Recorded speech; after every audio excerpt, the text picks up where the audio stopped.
help me, I guess for lack of a better word, behind the scenes, manage an approach that we can, okay.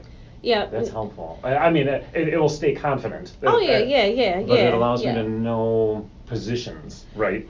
And I think that's the thing, too. A lot of people assume that I have or had no relationship with the board. I did. The only person that I just am not willing at this point to engage is Peterson. Director Gokul Gandhi, I kind of moved away so Larry Miller was trying to coach both of us behind closed doors. Okay. And I, at one point, just started to call it what it was. Like, it's control. You want to be out of the position, but you still want to dictate. That's not mentoring. No, it's not. No, that's puppet mastery, right? It is. It definitely is. It definitely is. And to hear him say, like, whatever you need, and then Posley has said the same thing. Whatever you need, like, just work with me. I'll meet it. And well, I know when Posley says that, it's because he thinks it's a horse trading that's taking place. And I rejected it from him. I'm like, no, this is not what this is about. This is about the mission. This is not about placating me. Yep. And that was his approach. He was like, name 5 things. And I walked away from that meeting. I think I laughed. And I got in my car and was just like, this fool think I'm crazy. And he also thinks I'm going to be the one like, hey, my friend need a job, or hey, give this. Like, I've never operated in that way. Right. Never. But with Miller, it was different. And I see it manifesting through Gokul Gandhi. And so I say all of that to say her and I were very close in the beginning, and we had a pact. We were just going to get on this board lead with transparency and integrity, and we were going to do some amazing things and make it the board of women. Oh my God, yeah, because you guys could if you wanted to. Yeah. And I moved away, and I don't think I moved in the best way. It wasn't strategic, but I was just like, I don't want this. Like, Larry telling us what to do, what to say, how many times to meet, like even escorting him into the building to have meetings, like that stuff is real. And I just kind of shifted, and so that's what has created a wall and a lack of respect on my end with her.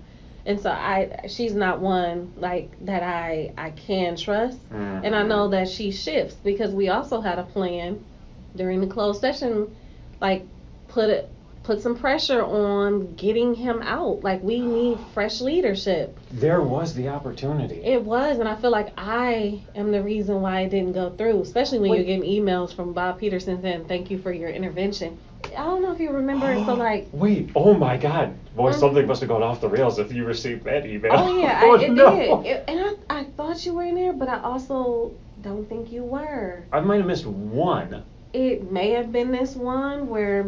the attorney, was it Miriam? Yeah, Miriam Horowitz, yeah. Yeah, so she was in there. We were talking about the whistleblowers. Yeah. At this time, we were, it was a Marla Bruneau segment. Oh, but yeah. She, Posley was out of the room, and we were talking about if he did not make the decision to terminate or ask her to retire, we were going to basically serve him.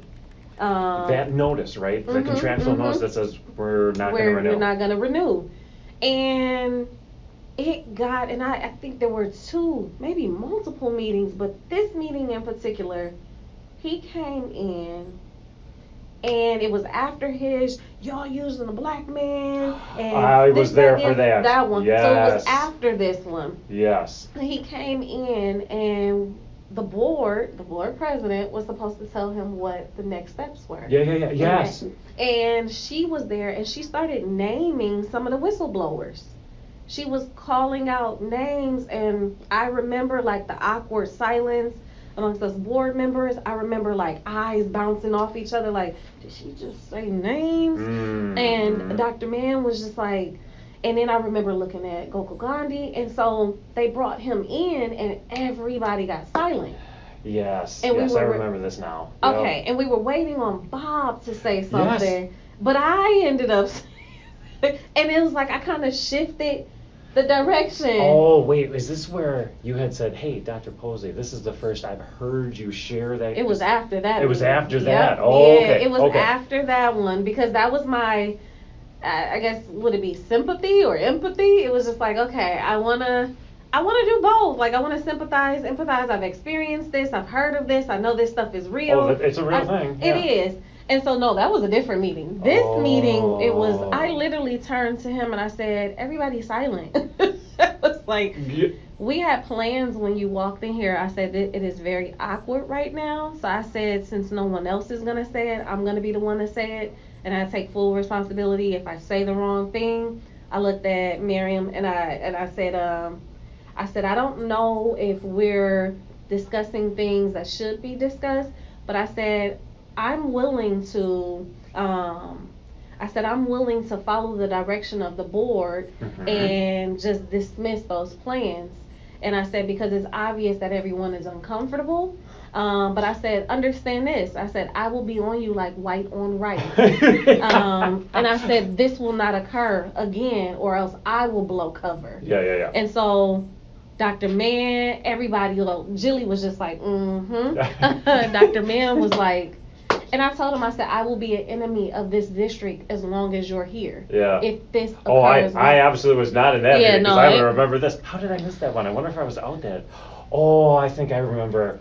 I think I was out in Baltimore for the board's business with the Bridges Convention. It had to be that one. It had to be that. Yeah, because it was one of those meetings. And I'm sorry because No, it was interesting, and I was just like, did I just say? Because I felt like right? If we had sat there longer, the attorney or somebody was just gonna have to say Bob Peterson was not willing. He was not willing, and that me speaking up, and I was just like, I'll be willing to basically reject whatever plans we had. I said, but do understand, I'm on you like white on rice, and I said because you were given a directive. Based on accusations that have been deemed as credible by employees who don't feel comfortable. We see that things don't get done, and I was just like, this is ridiculous, and everybody's quiet. So I was just like, yeah, we can proceed since you all aren't bold enough to speak up. But I said, I'm on you like white on rice, and I said, I will be an enemy of this district as long as you're here if this continues on, and we've never met again. Wow. But Bob Peterson sent me an email. And he also talked to Leonard, because Leonard told me, he was like, yeah, I talked to Bob Peterson. Bob Peterson was just like impressed with your leadership then. And I was just like, why? Because he couldn't do it. Yeah. And then it was confirmation that he had spoke. But he sent me an email. He said, I really want to thank you for your intervention at yesterday's meeting. It was needed. It was timely or something like that, and I appreciate you. And I think it said bravo, Bob or Rob or whatever he called himself, and I was just like, interesting. And I played the game. I said, it means a lot coming from you. Yeah. I understand. Like, thank you. Yep. But yeah, no, he sent me an email. Like, that was a very tense meeting, and then it was interesting because Posley, he did reach out to me after that. He called me that night and he said, thank you, Director Carr. And so that's when I was just like, people calling for terminations or resignations or the ending of his contract. And I'm like, here I am, the one who's like, yeah. But then I was just like, I may have possibly saved the guy. Yeah. Oh, man. It was, and I think it was a power play that I didn't even realize I made, and I think it was a power play where I could have gotten closer or played or a little closer to Bob and Keith, but I was just like, I felt so uncomfortable after that meeting. I could only imagine after hearing this in this way. Man. It was bad. It was bad. It was awkward silence, and she was naming people who had been blacked out in the report, and of course I don't think he saw the report, but it was just like, wait, you're saying names. Yeah, like, don't stop. Yeah. And I thought I was tripping, but then Goko Gandhi and I talked afterwards, and she was just like, she called me the next day because she was frustrated, I think, at me. She was just like, did I do something wrong? Like, why did it end that way? And I was just like, well, silence. Yeah. And I was like, I was kind of out there fending for myself, but also trying to do what's right, and I don't think I did what was right. So she was in a state of reflection, and she was beating herself up. And like, Aisha, what did you do? Okay.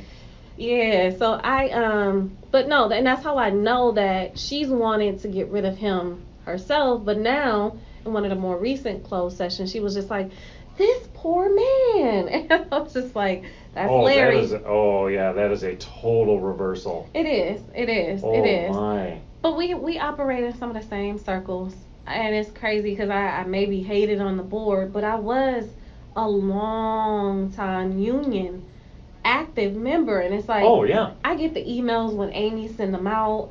I have people who will tell mutual friends about the discussions that are had with like Larry and Ellen, his wife. And it's just like everything comes back because people trust me, and I would never betray that trust, but it's just like I don't want to align myself with that. And I could get much further if I called him and fed into that, but I don't want to. And I see how it shifted Gokul Gandhi, and I also know like she's working her way up and benefiting because of it. I don't want to work my way up in that way. No. It's a different way. So yeah, I totally understand that, and I absolutely respect that too. I was gonna say this earlier, and it was why I had prefaced with I don't want to overshare, and it was that it is in the spaces that I have observed you and the ones we've had here, because I similarly have had moments where I'm like, if the board's not interested in the transparency, like honestly, that they want me to do, what am I doing here? Yeah. And I'll be honest with you. Yeah. Hearing you speak extended because I'm like, well, I got one board member who means it legitimately. Like, that's not political grandstanding. You are full on, this is my expectation. And the sincerity resonates with me. Because I'm in the same spot. I'm like, yes, this is what we need to do. Oh, yeah. Yeah. No, I am so thankful that your office is in existence, that like it exists, and then that it's not directly reporting to him. I know, right? Could you, I mean... Oh my God. I'll be honest, and I don't know if I shared this with you, when I first met you. It was a group of employees who were just like, lean on Matt, lean on the Office of Accountability and Efficiency, but then it was shared with me that the superintendent was coming after you at one point or making threats or something, and you received... And I don't know how accurate it was, but I've always kind of operated with that. Like, when you are a truth seeker or when you're doing the right thing, you're automatically going to be an enemy. Oh, yeah. Oh, yeah. I can absolutely empathize with that. Oh, yeah. No. And I don't know if the stuff was factual, but I just know, like, now being in this space, like, it's one thing to be told something, and it's another thing to actually experience it. But I've seen it, and it's just like, when you are doing right, you're problematic. And even with the board, like, we run on different things during our campaign, and we'll sell you a dream, and we get in, and it's something totally different. I will tell you in complete confidence that I am working on a slate of candidates. And there's a ton of pre-campaign work that's occurring. You have to start now. I've started. You've already, right, or earlier. I've taken, I don't even, like, that is my full-time job. And that's kind of why I'm going to try to be not so problematic. Yeah, I understand. Yeah, ruffle so many feathers because I don't want to ruin it, but it's a strong slate. Former employees, and I just want to give it my all, because if I can't get more independent individuals who are going to hold in this role specifically, and it's like, we need it, not privatizers. Like, these are people who love the district, who's worked in different departments, but just know, like, we have to do better. So we're definitely working together. If I am not able to, there's 5 seats coming up. 4 out of the 5 must. And I heard Bob isn't seeking re-election. I have a feeling many of them aren't. Marva isn't, I heard. Oh, okay. And I put emphasis on I heard, because you just never know. Yeah, no, you're right about that, yeah. But yeah, no, I heard Marva, Saquana, Bob, and then there's Erica and Megan. I have not heard anything about them, but the 3 are not. And so I am trying to I'm working my tail off to build a political base to get these individuals in, because I strongly believe that in order for us to do better as a district, we have to have a different board. I agree. Who thinks different, who is going to work their asses off to protect the staff beyond that administration and the cabinet, but also just think outside of the box. Be comfortable with having these types of discussions, because this is us. This is our negligence. Like, if I'm being, and I mean, we can make the excuse like, oh, we didn't know, but you're here. You're here. And I'm that type of person. Like, my dad always raised me, I'm not going to congratulate you for doing what you do right. You know you do that right. You're getting congratulated. You're getting rewarded. Right. What are we not doing right that I need to work with you on? And so I always take this stuff on, because this is my job. At the end of the day, a budget won't pass without the boards. That's right. Yeah, and then it's like, if we're not asking the questions or even attempting to seek the information, that's us. Yeah. That's us. And I want to be a part of that change. Yes. And even like being more transparent and more collaborative with the community. Like, we leave them out so much, and we wonder why. Oh yeah. If they're bought to the nearest, or bought by the nearest bidder or whatever, it's just like, iPad is gonna send you to that district that is no better. That may kick your kid out after third Friday and send them empty-handed back to. Like, that's problematic. And so, that's something that I'm working on. And my goal is to get 4 out of the 5 seats, and that's a 5 majority. Yes. And these are individuals who want to work with your office of board governance, even like figuring out what the heck we're going to do with the administration, or do we put on another search? Like, all of those lingering questions that I myself can't do because there's individuals in the way making behind backdoor promises. Oh yeah. That's not helping people. Yeah, this whole Marla thing. I mean, it's such a prime example, because that first night, or one of the first or second, maybe whatever it was, we've been back there a couple of times. It was pretty clear, right, that like, this is what you're supposed to do with her.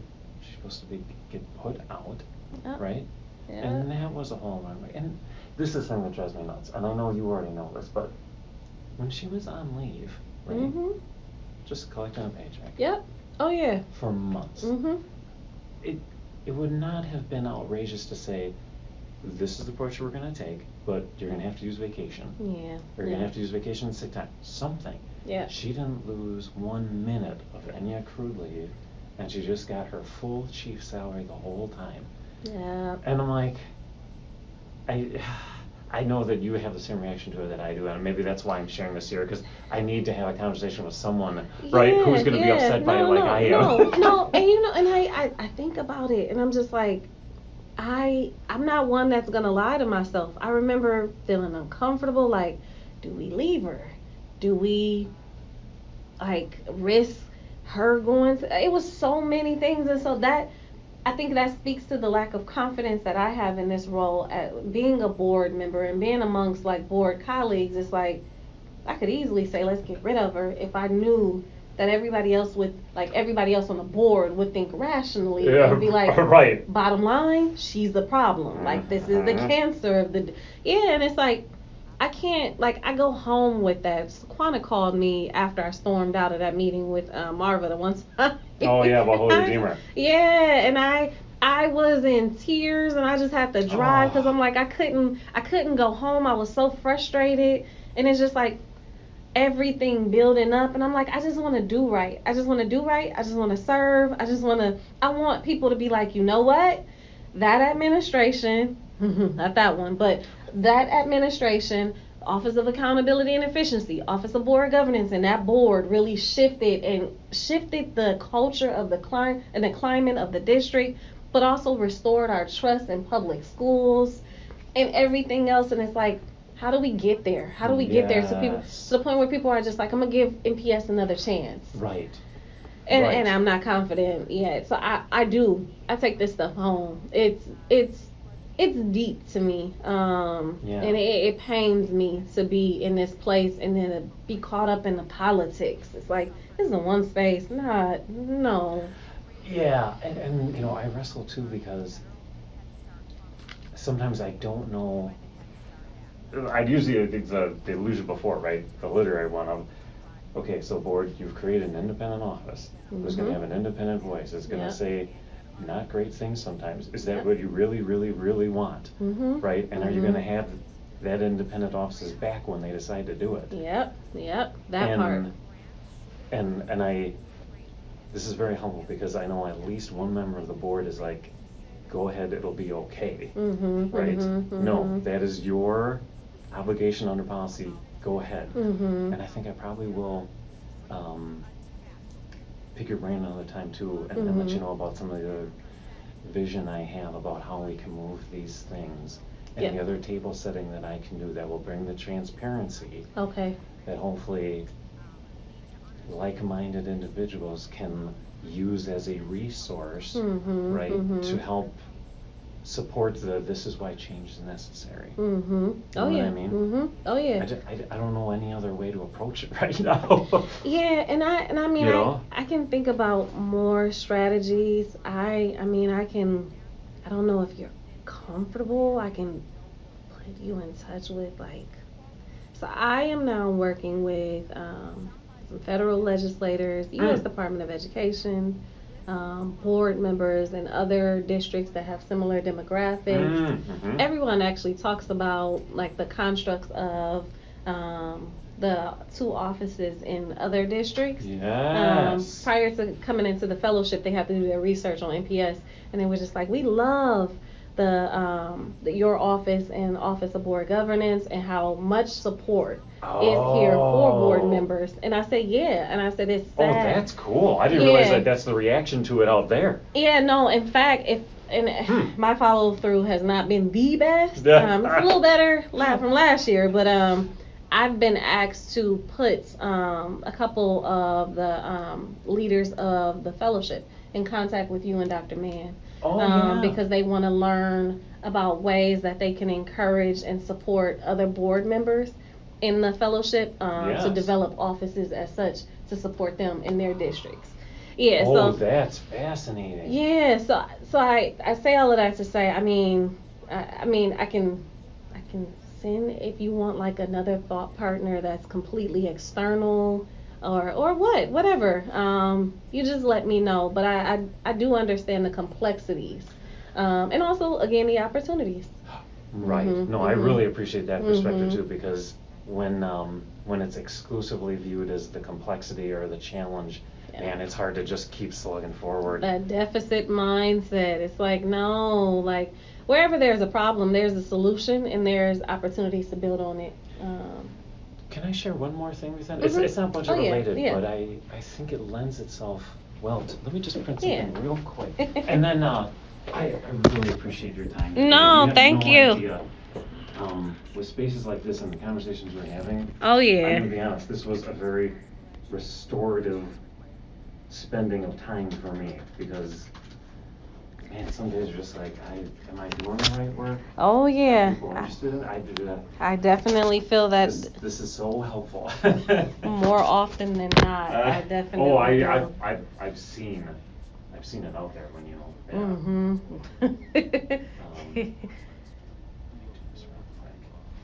I'm gonna text my. Oh yeah, please. No, I've taken a lot of your time. No, time flies when you're having fun. Right.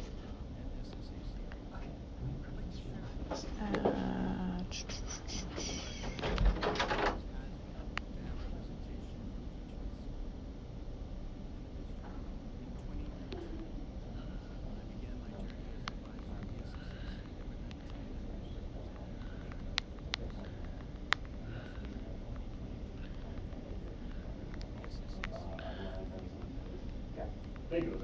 I actually didn't know that already, but it's just research. Thank you. It did have the second round.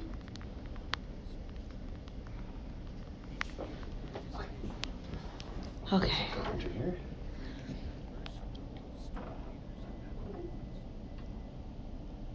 Okay.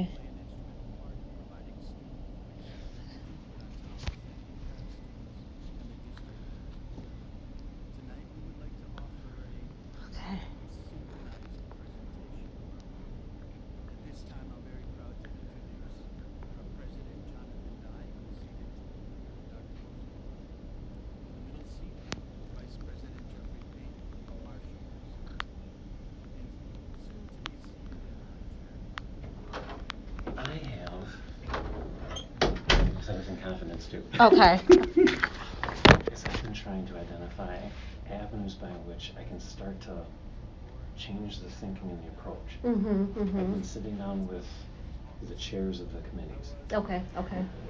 And I've been sharing some things with them.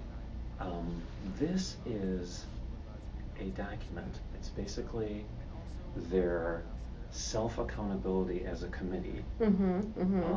Now, this is the Teaching and Learning Committee of the Elmbrook School District. Okay. Good or bad or whatever else they have, yeah. they have this. And as a committee, they establish and they hold themselves accountable to a scorecard. Wow. Yes. And so they have these performance indicators, right? They have what their monitoring is. They have what their targets are. Here are their, as a committee, their goals and objectives. Here are some additional indicators. Wow. Here are the final ones. And now take a look at this. Because other, and I'll say this privately, other committee chairs have said, Matt, we feel very managed. We feel like we do not have the opportunities in the spaces we're provided to really, I think, move what they feel is the important work of the district, that it's entirely a passive role. And they said, Matt, can you give us anything? And I said, there's some really good examples. Okay. So take a look here. They have on an annual basis, right? So at these committee meetings, this is what we're going to be inspecting. This is what we're going to be discussing, right? Wow. A whole year's worth set. And this way, hey, this is what we're going to be doing. This is expectation setting, right, of the administration, all the things. And now here also is the policy. Every single policy that they feel intersects with their committee, this is their review schedule. Wow. And it's set out a year in advance. So anyway, I'm sharing that with you because other chairs have expressed an interest in what they can do. And I said, well, here's some examples. And I want to be based on this conversation. I want to share this with you too, so that. No, this is amazing. Isn't it? And it's a way to hold board members accountable. Yes. It also would be great to send to our constituents to let them know progress. Yes. What's occurring, what we're doing. I love this. I know, it's very well put together. If it's helpful, I can send you via email the link, because they have a whole strategy and accountability page. Wow. They have a scorecard dedicated to every committee that they have, and many of them approximate ours, right?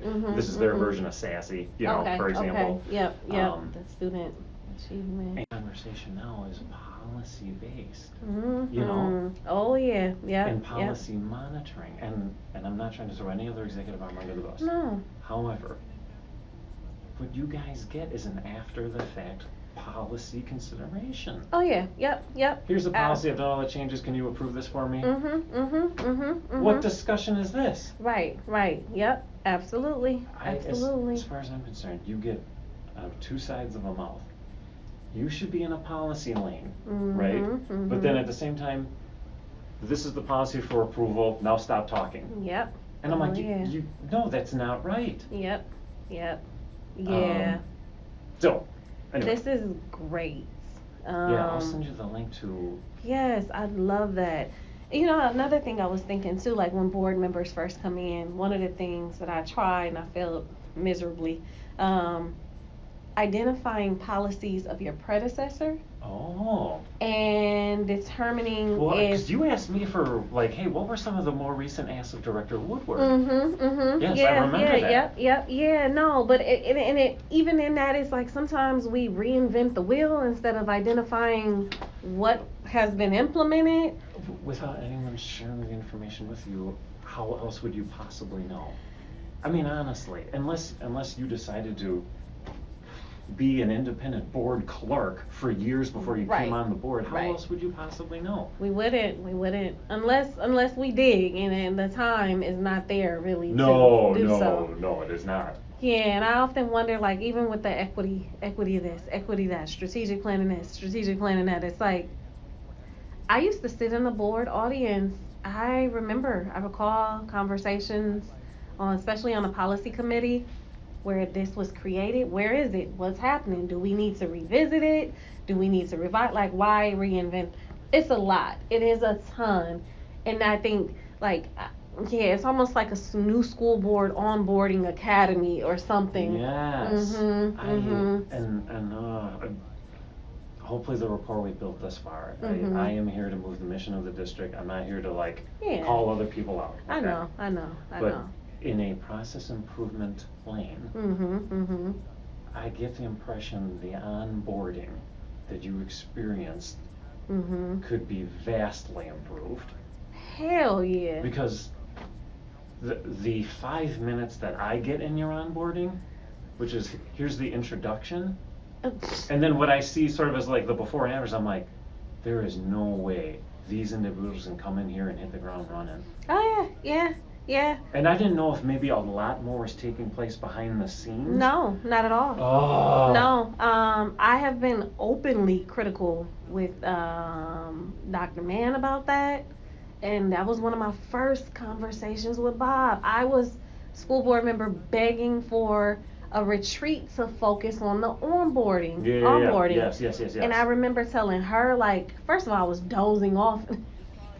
It was like the city attorney, the superintendent. I don't even remember who was in and who was out. God. It was so much information to take in what, an hour, 2 hours or something. It was some short amount of time. And I'm like, I'm supposed to remember all of the legality and an enforceability of what it means to be a board. And sure enough, I started doing things like I thought that I converted my campaign email account to my school board, and it was just like I was sending emails out on that, and it's like, no, you can't do that. We talked about this in orientation. And I'm just like, okay, it does sound kind of like common sense, but the other part is that was a fly, like a bird course. We just flew through it. Oh my God, yeah. Right. I can't even call it a crash course because it wasn't even that much intentionality behind it. Right. So, here's as many random things as I can throw in a 2-hour interval. It was so much, and I remember like walking in, energetic. I thought I was going to be getting a tour of the offices that I already knew. But it was just, I thought it was going to be so much more. And we sat there, and I remember dozing off. And then it was just like, oh, it's over. And it was like, oh, okay, sign where? Sign what? Okay, who am I giving this? Yeah, it was so much. It was so much, but not enough. And I've told Dr. Mann that numerous times. I'm like, and that's why it would be easy to lean on a Larry or a Tony Baez, a Dr. Baez, who were extending their hands because it's like we didn't have nothing much. Man, yes, that lends itself to you then. I mean, and here's the thing too, right? It's okay. Here's the generosity of a former board member, unless you're savvy enough like yourself to recognize. There's no generosity here. No. They just want to have more voice on the board. More control. My God. It's just like Chris Abley. Like, you're not the county executive anymore, but you got the mayor in, you got the new county executive in, and you're now looking at other things. You don't have to be in those positions, but you still have control. Right. That's all it is. That's why I was just like, I'd rather find a fellowship that is not biased, that is nonpartisan, that where I can go in with a clean slate and hear from experts throughout the country. That's such good thinking. Yeah. That's such a good idea. So other people's ideologies and whatnot won't be forced on me. Let me ask you this. Was that as an avenue of professional development or inquiry? Did anyone in OBG even ever say, like, hey, you should explore these opportunities? No. In fact, I sent, specifically regarding the School Board Partners Fellowship, I sent it to Dr. Mann, and this was when it wasn't as much division. I was just like, can we send the new board members? I can get them in. I know the founder.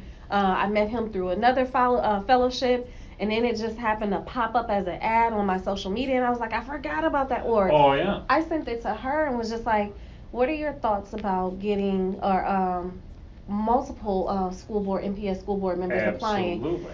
And she was fond of it. I thought it was going to be sent out to them. I then had a conversation with Leonard Garcia. And I believe I had the conversation with Julie. And there was no follow-up. Then when I submitted my application, one of the founders was just like, NPS board, like, we've done our homework, because they do their homework before you even come in for and that's how you know that's a good organization. They've already done that legwork. Yeah, and one of the things they pointed out, they said, well, we saw that there were 2 seats that were ran unopposed, and so we didn't see many endorsements, but they really didn't need any. But then we saw this individual and you that were not endorsed by the unions. Can you explain? I had to explain everything in my interview, and they were like, well, we think, in our expert opinion, it would be best to take you on as a fellow first and leave your colleagues out, because we've watched some board meetings and this, that, and the other. So they did their homework, but I first presented it to OBG. And I was just like, I think us newbies could really benefit from this and build community. Yes. Yep. Yeah, I sent that one, and then I think I sent another one. And the other one was more like a philanthropist that was willing to fund intense board retreat for a district that served a certain percentage of Black and brown children. Oh, yeah. That they